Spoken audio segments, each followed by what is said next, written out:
नमस्कार, सुमेश गित्रोड़े क्लासेस के बाद पुनः आप लोग को स्वागत है। आइए आज हम प्रयोगशाला तकनीशियन लैब टेक्नीशियन के एग्जाम के लिए केमिस्ट्री का कुछ वस्तुनिष्ठ प्रश्न सॉल्व करते हैं। पहला प्रश्न है इसमें, ऑक्सीकरण की अभिक्रिया में क्या होता है? तो ऑक्सीकरण की अभिक्रिया में इलेक्ट्रॉन है की कमी होती है। ऑक्सीकरण की अभिक्रिया में इलेक्ट्रॉन की कमी होती है। दूसरा प्रश्न है, कार्बन एक क्या है? कार्बन क्या है? तो कार्बन एक अधातु है। अगला प्रश्न है, सबसे क्रियाशील क्या है? इसमें नाइट्रोजन, ऑक्सीजन, हाइड्रोजन और सल्फर दिया है, तो इसमें सबसे क्रियाशील है वो ऑक्सीजन होता है। अगला प्रश्न है, परिस्थिति जिसमें गैस आदर्श गैस की ओर अग्रसर होती है वो क्या कहलाता है? ताप की अधिकता तथा दाब में कमी होने पर। अगला प्रश्न है, वह तत्व जो अम्लों का आवश्यक तात्विक घटक है, तो वो हाइड्रोजन है जो कि अम्लों का आवश्यक तात्विक घटक है। वह वैज्ञानिक जिसने परमाणु सिद्धांत की खोज की, तो परमाणु सिद्धांत की खोज करने वाले थे आपका जॉन डाल्टन। याद रखेंगे, जॉन डाल्टन परमाणु का खोज करने वाले।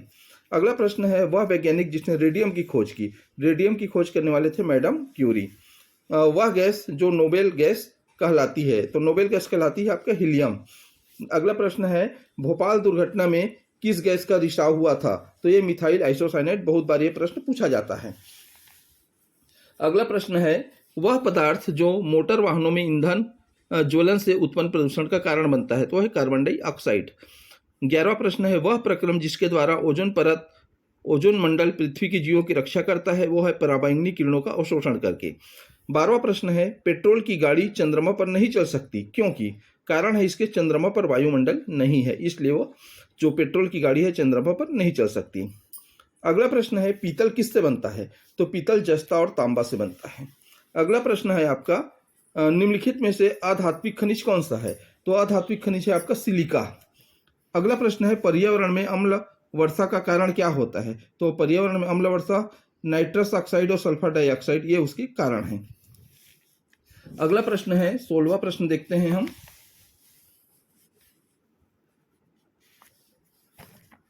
अगला प्रश्न है, नए खोजे गए उच्च ताप वाले अतिचालक कौन से हैं? तो यह है सेरेमिक ऑक्साइड। वायुमंडल में गैसों की मात्रा का बढ़ता क्रम कौन सा है गैसों की मात्रा का?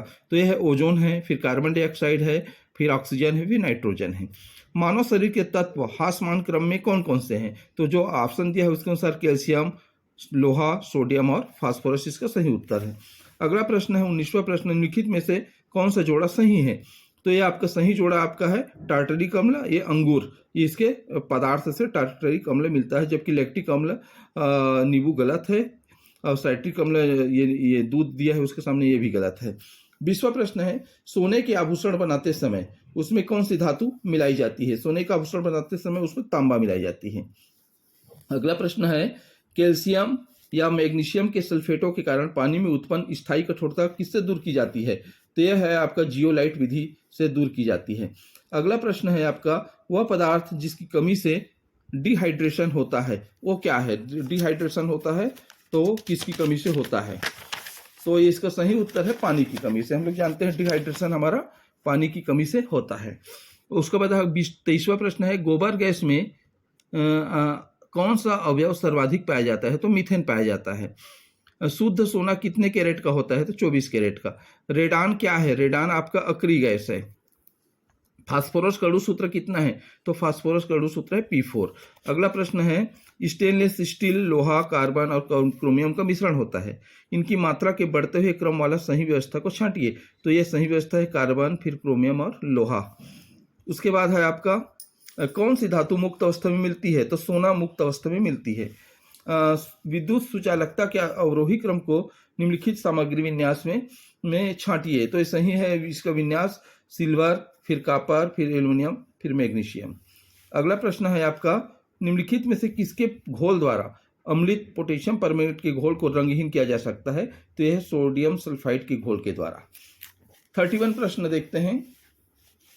31 प्रश्न है आपका, लोहे की सतह पर लगाया गया पेंट लोहे को जंग लगने से बचाता है, इसका कारण है ऑक्सीजन और नमी को लोहे के संपर्क में आने से रोकता है। जल अणु में हाइड्रोजन और ऑक्सीजन का सही अनुपात क्या है? तो ये 2:1 में होता है। निम्नलिखित में से थर्मोसेटिंग प्लास्टिक क्या है? तो ये बेकेलाइट कहलाता है।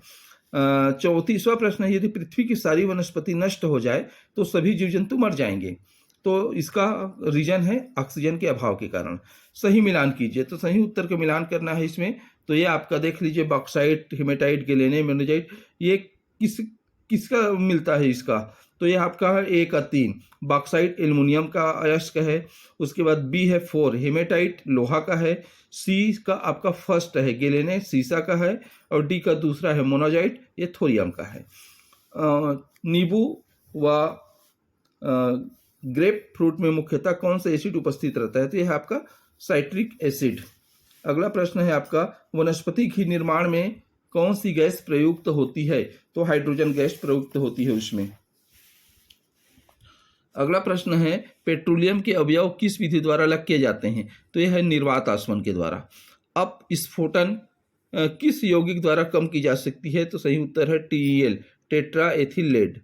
प्रकृति में सबसे अधिक मात्रा में पाए जाने वाला कार्बनिक यौगिक कौन सा है? तो यह कार्बनिक यौगिक सेल्यूलोज प्रकृति में सबसे अधिक मात्रा में पाया जाता है। पाचन क्रिया में मनुष्य के शरीर में जो HCl अम्ल बनता है उसका pH मान कितना होता है? तो यह आपका 6 होता है। तत्व जो अमलगम में होता है वो है पारा, Hg। आवर्त सारणी में सबसे हल्का तत्व कौन सा है? आवर्त सारणी में सबसे हल्का तत्व आपका लिथियम है। दाढ़ी बनाने के बाद चेहरे पर जो घोल लगाया जाता है उससे चेहरे पर ठंडक महसूस होती है। इस घोल में यह गुण किस यौगिक की उपस्थिति के कारण होता है? तो यह है एथिल एल्कोहल के कारण। अगला प्रश्न है, हंसाने वाली गैस का नाम क्या है? तो यह नाइट्रस ऑक्साइड है। सही मिलान कीजिए, कास्टिक सोडा, धामन सोडा, हाइपो, नीला थोथा। तो इसका सबका फार्मूला को बताया गया है। तो यहाँ पर इसमें सी है, इसका सही उत्तर है ए का दूसरा। ए मतलब आपका कास्टिक सोडा, कास्टिक सोडा आपका NaOH को बोला जाता है। और बी का तीसरा है, बी धामन सोडा, धामन सोडा आपका तीसरा नंबर Na2CO3 10H2O को कहा जाता है। सी का चौथा है हाइपो, हाइपो आपका Na2H2O3 को कहा जाता है।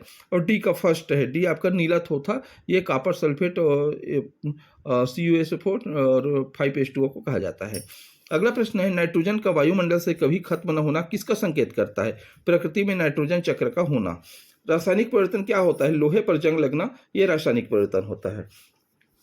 अगला प्रश्न है, कांसा किन धातुओं का मिश्रण है? तो कांसा आपका तांबा और टीन का मिश्रण है। समुद्र जल वर्षा के जल से अधिक लवण युक्त होता है, कारण क्या है? क्योंकि नदियां अपने साथ लवण बहाकर लाती है। अगला प्रश्न है, सामान्यतः ट्यूबलाइट में कौन सी गैस होती है? तो ये आर्गन के साथ मर्क्यूरी वेपर होता है। निम्नलिखित में कौन सा हाइड्रोजन का समस्थानिक नहीं है? तो हाइड्रोजन का समस्थानिक आपका इट्रियम नहीं है, बाकी 3 है। 53 प्रश्न देखते हैं हम लोग। 53 प्रश्न में निम्न से जैव अतलावचित लेस धातु कौन सी है? तो ये सभी हैं, पारा, सीसा और कैडमियम। ये और भारी नाभिक के विभाजन की प्रक्रिया क्या कहलाती है? तो नाभिक की विखंडन कहलाती है।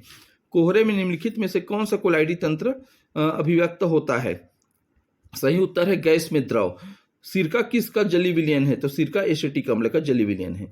एक न्यूट्रॉन, एक इलेक्ट्रॉन, एक प्रोटॉन और एक अल्फा कण समान गतिज ऊर्जा के साथ घूम रहे हैं। इन कणों की गतियों का क्रम में सही अनुक्रम क्या होगा? तो अल्फा कण पहले आएंगे, फिर न्यूट्रॉन आएगा, फिर प्रोटॉन आएगा, फिर अंतिम में इलेक्ट्रॉन आएगा।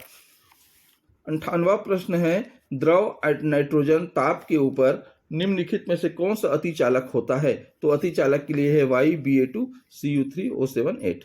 निम्नलिखित कथनों पर विचार करें। इसमें बोला गया है, एक कथन है, एक्स किरणों के उत्पादन हेतु मॉलिब्डेनम को लक्ष्य तत्व के रूप में प्रयुक्त किया जाता है। ये कथन है, कारण दिया है, यह इलेक्ट्रॉनों को सुगमतापूर्वक विक्षेपित कर देता है, इसलिए इसका सही उत्तर है ए तो सही है, लेकिन जो बी है वो असत्य है। ए सही है परंतु आर असत्य है।